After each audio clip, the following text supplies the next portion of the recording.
25. We're almost up to 30. There's 30. 35. What's going on, ladies and gentlemen? Welcome back to Auto Auction Rebuilds, where today we're going to jump in to the 59 Dodge Coronet. There's a lot to get done, and we don't have a whole lot of time to do it. So let's go ahead and jump into this. We're not going to spend a lot of time talking, and I'm probably not going to do a step-by-step for you guys either. I know there's probably some of you that really want to see like step-by-step. We'll see how it goes throughout the making of the video. Okay, there's so much going on right now, so much to get done. I've already started. The upper radiator hose was kinked. It's too long. You see that kink right there? So I'm actually going to have to shave off a piece of the end there, a piece of the end there. I'm probably not going to record that. That should loosen things up so it's not kinked so hard anymore. Next, thermostat gasket we pulled off, and the thermostat we are removing and leaving out. Take a look at this thermostat, guys. That's not normal. All that black on the thermostat, absolutely not normal. I don't know what's going on with that there. It's also really, really dark. You probably won't be able to see, but inside of the thermostat, where the thermostat goes in the intake manifold, also very, very dark. Not sure what's going on there. Yesterday, I had it running for about 30 minutes. We rigged up temporarily a 4 to 7 psi, 35 gallon per hour Mr. Gasket fuel pump, which actually worked. It kept the car running, but the carburetor was spewing gasoline all over the intake. The carburetor is absolutely shot. I got another one of those. While it was running, it built up pressure on the cooling system, and this piece broke. It literally, there's a pinhole in the side of this, which I think you can see right there. It just popped. So what I did is I got a coolant flush system that I'm going to put in here, which is why I'm leaving the thermostat out. Besides that, it's summertime. We don't need a thermostat in this car in the summertime anyway. Here's what I'm using: Blue Devil Complete Radiator Flush and Oil Degreaser. We're going to use this new gasket, and I'm going to probably hook this flush kit. You hook a water hose to it. I'm going to hook this, I guess, right here. Now, if any of you want to chime in and help me out and help me understand how this heater system works, I would appreciate it. I haven't had time to look into it yet. What I find interesting is the amount of heater hoses that go into this thing. On later model or newer model 60s, 70s, instead of all of these weird hoses, you just have like a hose that goes to the heater core, a hose that comes back and returns the engine. But on this one, you've got one that goes from the engine to, I would assume, to the heater core. Then you've got another one that comes out of the heater core. But then you've got this loop. What is this? What is this hose that goes from up here and loops around to the bottom?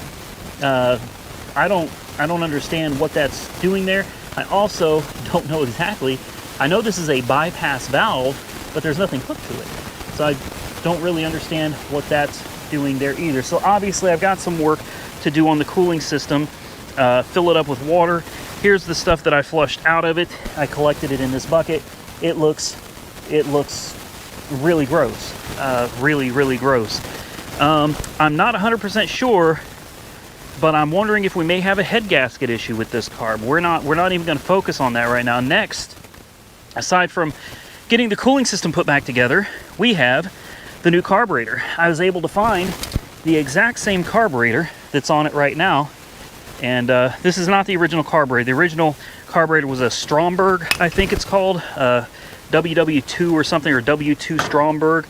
This is a fairly common replacement. I believe this is off of a early 60s Dodge, maybe a truck or something, I don't know. But this is the identical carburetor. And this was only $79 on Amazon Prime, so it was here next day.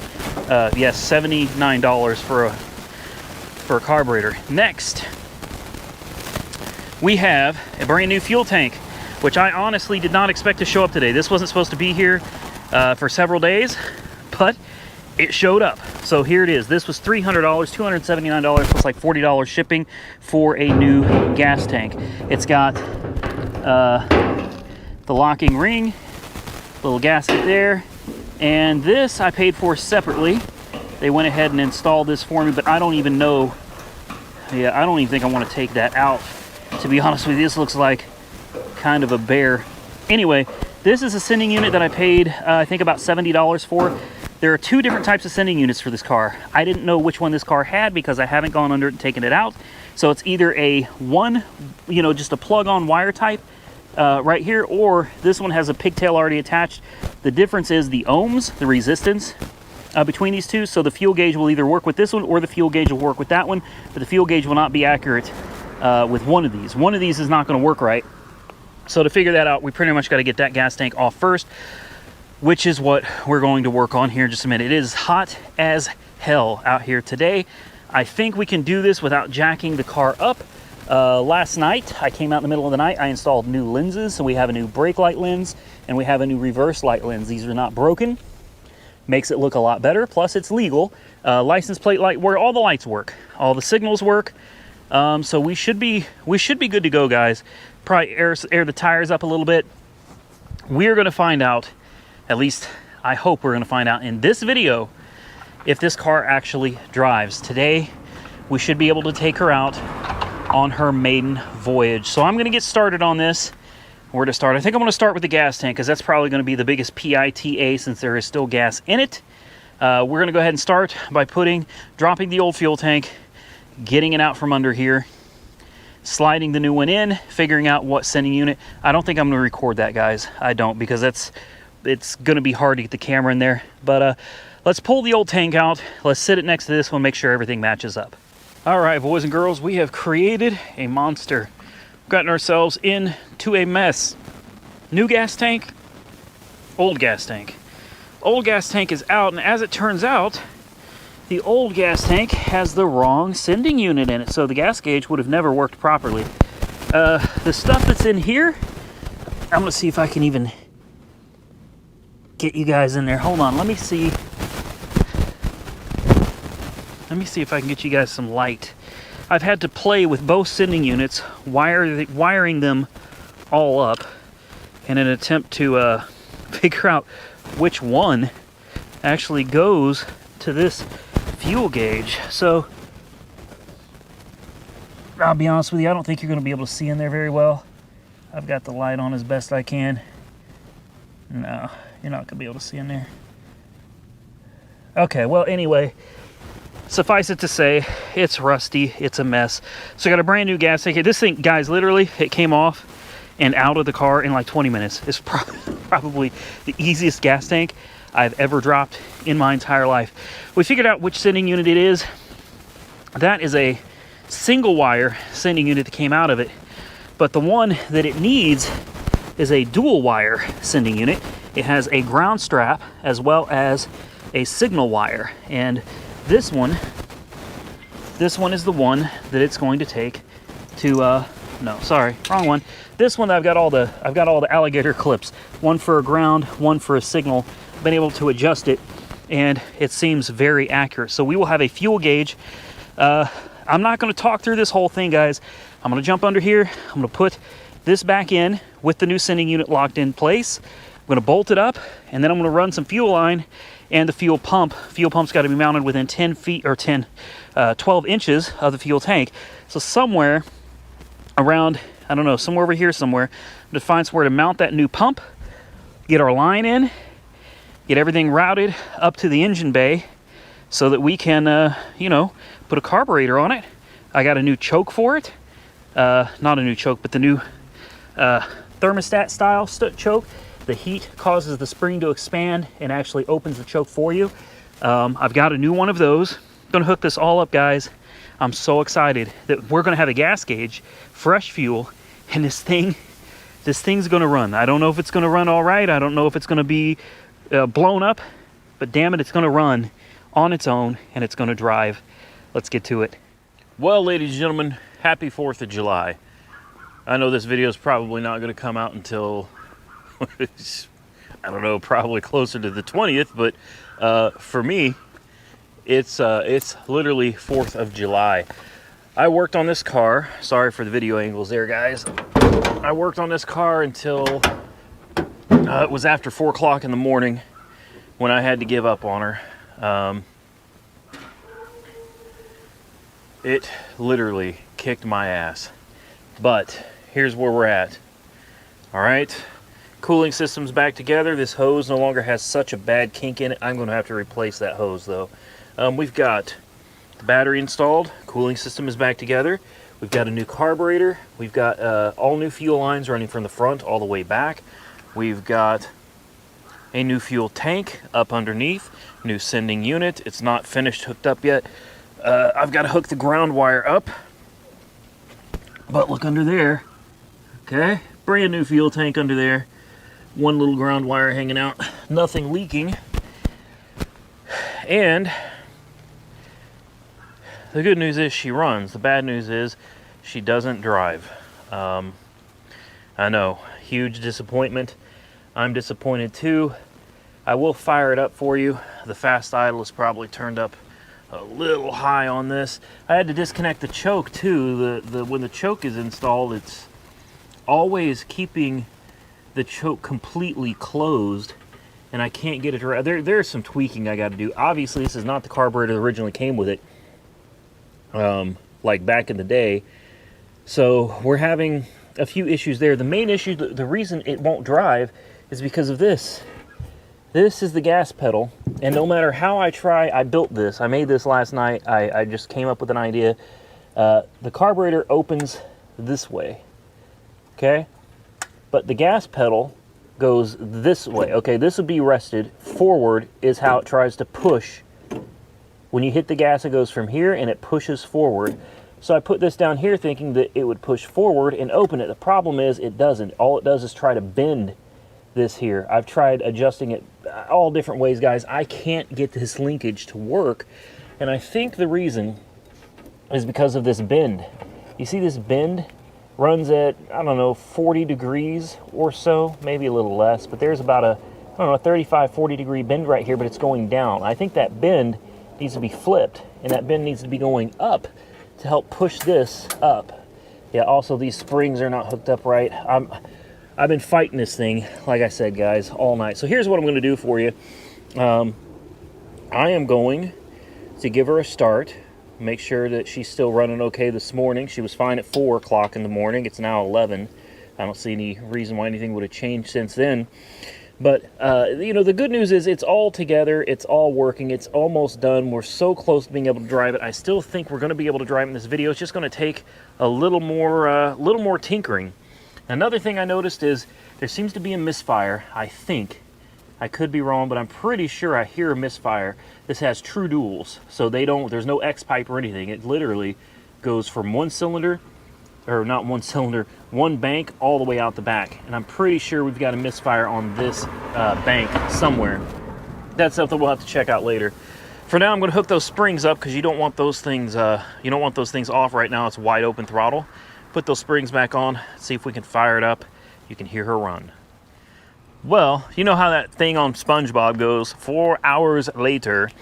I've been out here and people just been stopping by and talking to me about the car. People love this car. And I'll be honest with you guys, it's one of the things that I really love about this car. I really do, is it's such a unique, let's walk around it one time real quick. But it's such a unique piece. People literally just stop to ask you about it. And she's wearing some old, worn out, faded paint. It obviously doesn't look new. It's not anywhere near show quality. But this car gets attention. People want to stop and they ask you, what is it? Some people know what it is. Some people stop by and they're like, man, that is a beautiful Coronet. What year is it? I can't tell you how many people have stopped by. In fact, yesterday it was really cute. An older lady was taking a walk and she caught me out here working on it, and she said, what year is that? And I told her, she said, I graduated high school in 1960. If that tells you anything about how old I am. She said she remembers a day when you saw these cars everywhere. She said it was a beautiful car, and she asked me if, when I got it running, I would take her for a ride in it. And I think I'm going to do better than that. I think once we get it where, you know, I feel it's safe, I think if she wants to, I'm going to let her drive it. Sweet older lady. She lives right down the street from me. And I've had several people just stop and want to talk about the car. And that is one of the things I really love. It's not a Mustang. It's not a Camaro. You know, it's not a pony car.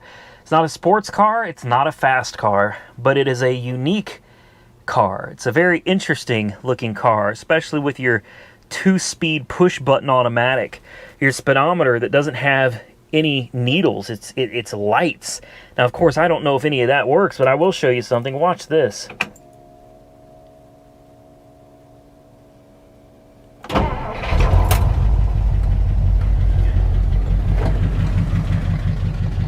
Just like that, guys. Listen to her.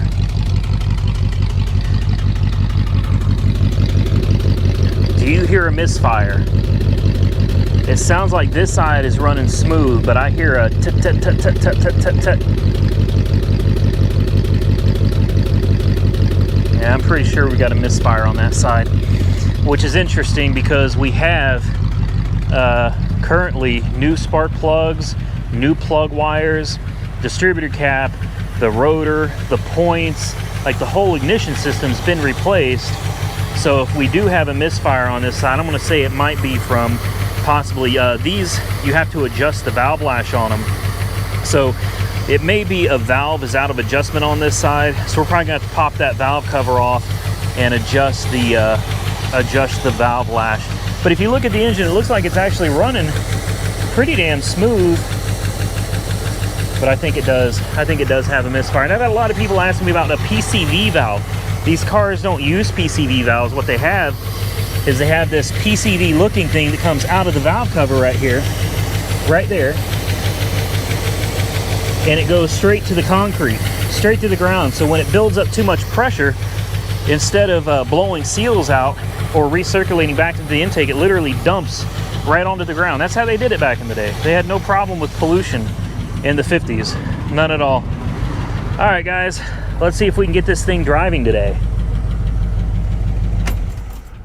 All right, guys, it's been hours of my 4th of July to make this video for you guys. I'm dying to get this out. We're about to drive it for the first time. She jumped into gear. E-brake is off. All right, she's smoking a little bit, but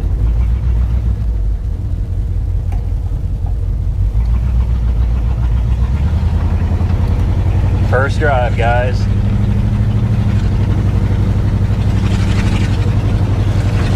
Look at the speedometer working. 20 miles an hour. Look at that. Oh my God, this is great. Do the brakes work? Yeah, they work, and it doesn't pull either. Oh wow. My God, guys.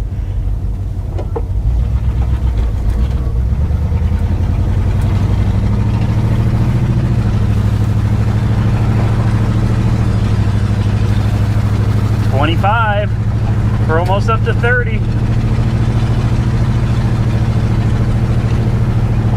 There's 30.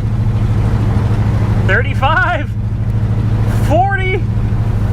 Woo-hoo! Oh my God. Oh my God. We got to 45 miles an hour and she drives, guys. Oh, I'm so happy. I'm so happy. The brakes are good. No power brakes makes it kind of a challenge, but it's doable. Oh, guys, you have any idea how happy I am? She turns all right. Timing is still off. I'm sure there's some mixture screws that need to be taken care of. No seat belts. Oh my God.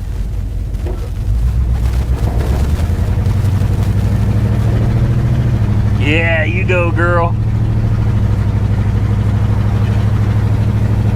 Oh.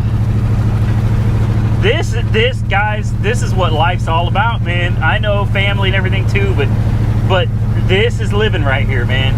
This is living. Taking a car that you know nothing about, that's been sitting for God knows how long, and getting her back on the road again. I know she ain't perfect. I know we got a long way to go, but there's nothing like that first drive, guys. There's nothing like that first drive. Guys, I know we're late to 4th of July, but for me, it's 4th of July. I hope you understand. I probably didn't say happy 4th of July in any of my videos because I didn't make any of those videos on the 4th of July. So happy 4th of July, everyone. Better late than never. And I feel like Independence Day is an important day for our country. At least I feel that way. A lot of people don't anymore, but I still feel that way. And I feel like this couldn't be sweeter than liberating this car from its chains. It's been held down for God knows how many years due to mechanical issues. The previous owners died, and it's obvious at one point they loved this car. We liberated this thing. It's Independence Day, not just for the country, but for this car, man. We took her on her first drive, July 4th, 2020, Independence Day. Thank you to all of you for making this possible. Now, let's, I keep reaching for a seatbelt, guys. Ain't no seatbelts in this car. None. So, you twist the e-brake, push it in. Yeah, she got me. She got me real damn good, man. And you put her in drive, hold the brakes. Solid. There you go. Oh, yeah. Oh, yeah. The mileage is 85,708. Now, hopefully you guys will be able to watch this this speedometer, because it is truly epic.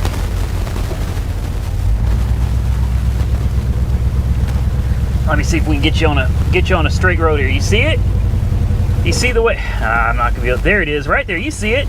You see how it turned green, and then it'll turn orange. They're not lights. I don't know what they are exactly, but that's really cool. It comes out green, and then it all turns orange suddenly. It's pretty bizarre, guys.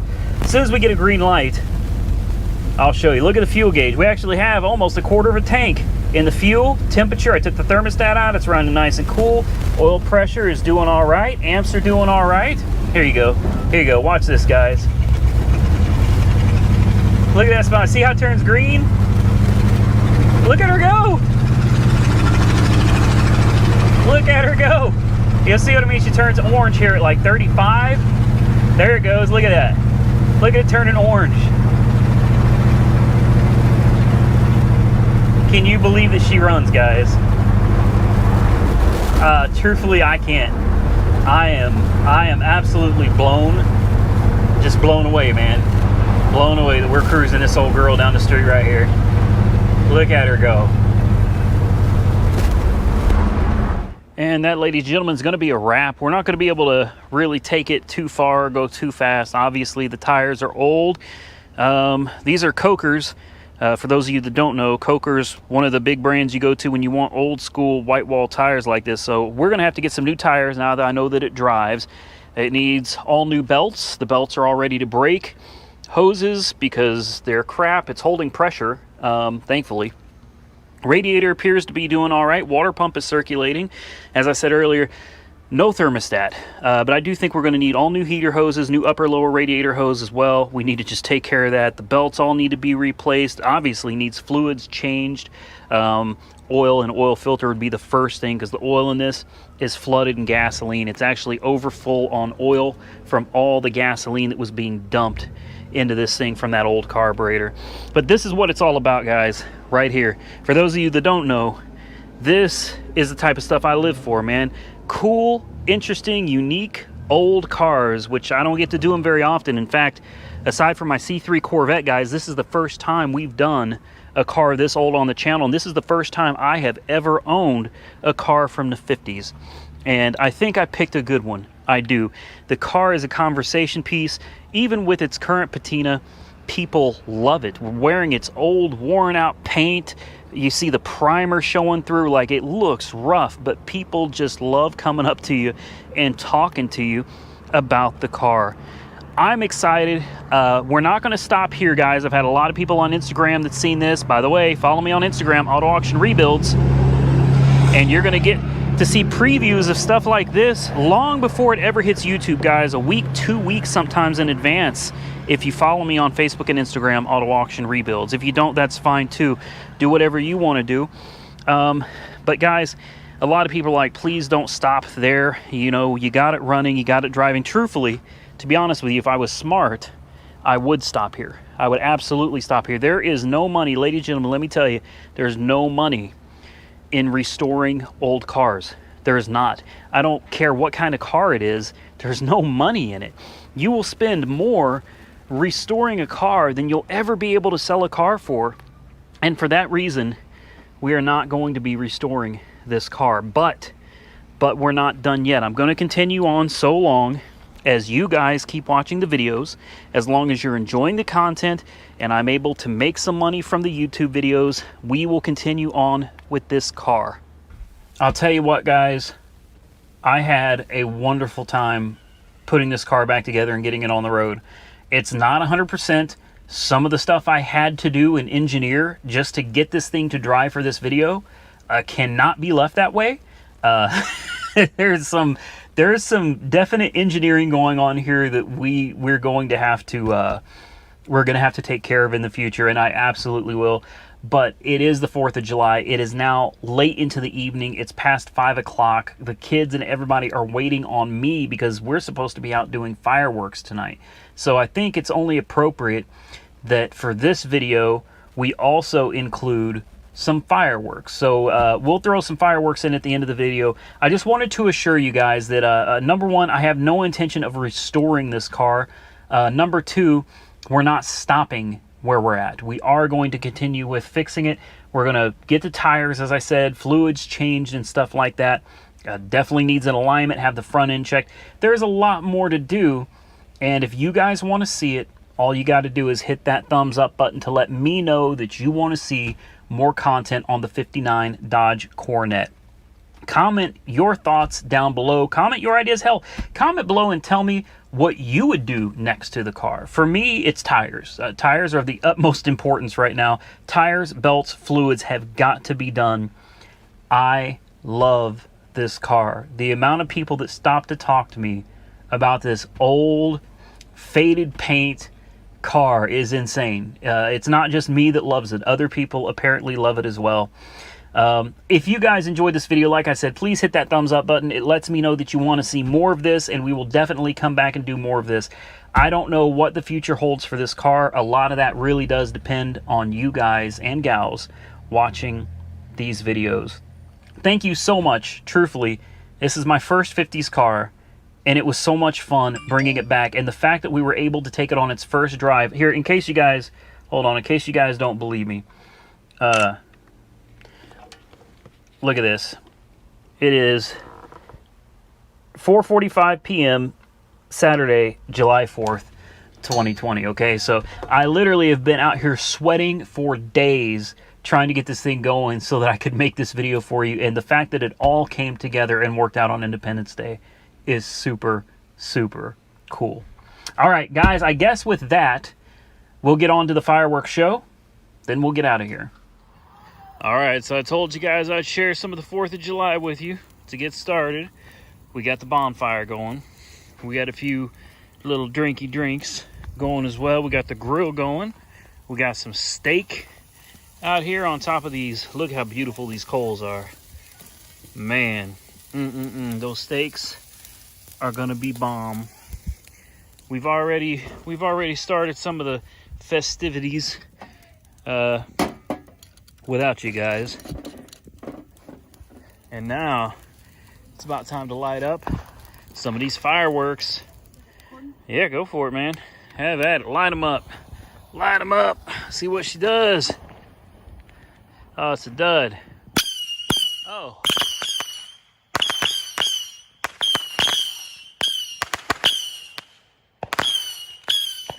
All right, here we go. What are these, firecrackers?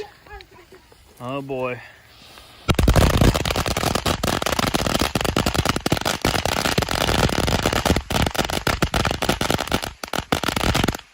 All right, you guys figure it out? Yep. Drop it in there and light it. There you go. Here it goes, man.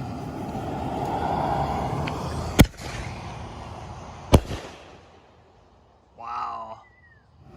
There you go. Drop it in there. Keep your face away from it. Never, ever put your face over it. Oh, yeah. Here we go. Got some more going on over here. Uh-oh, here it goes. Here it goes. Woo! Poop.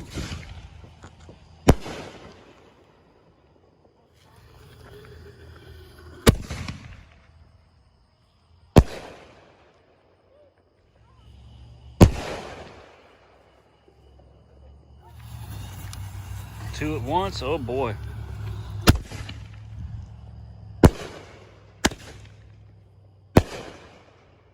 Nice.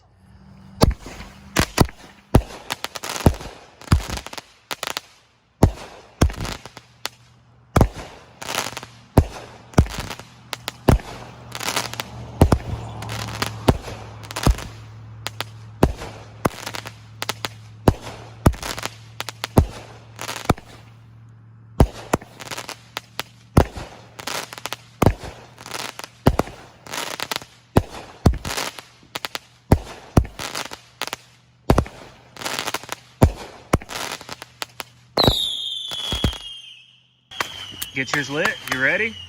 Get it to it. Go. There we go.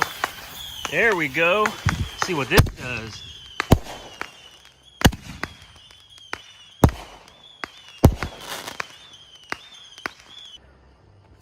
All right, man, that one took off fast, didn't it?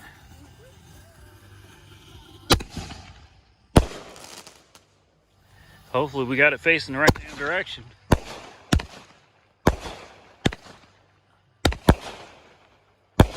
Oh, wow.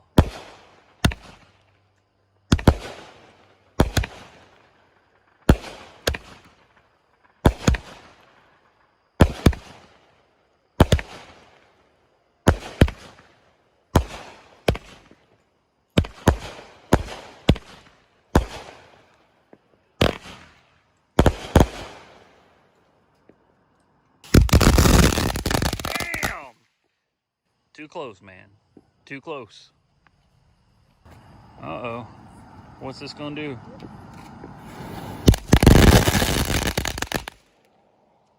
Damn. Oh boy. Everybody lit one. Here we go.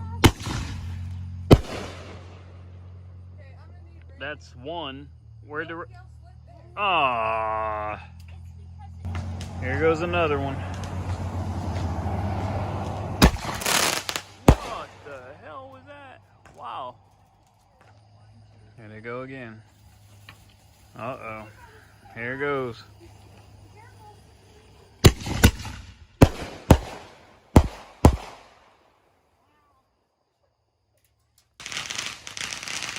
There's gonna be so much trash to clean up tomorrow, I'm telling you. Here we go. His didn't like it.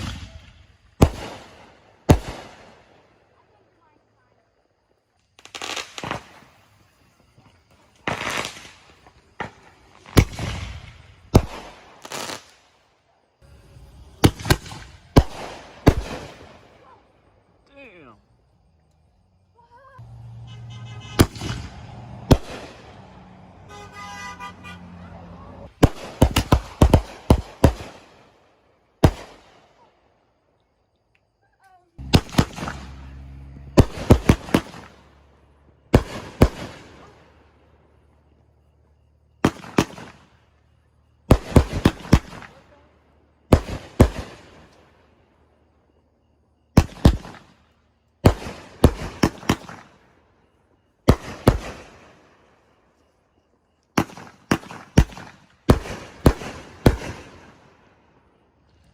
All right, grand finale right here. Let's see what happens.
Ladies and gentlemen, I hope you enjoyed the video. I hope you enjoyed the fireworks show. If you did, man, one more time, hit that hit that thumbs up button. Leave your comments down below. Please follow me on Facebook and Instagram at Auto Auction Rebuilds. If you're not subscribed to the channel, consider clicking that subscribe button. I would truly appreciate it. There's going to be a lot more to come on this car. Until next time, everybody, happy 4th of July. Stay safe out there, and I will catch you all very soon in the next one.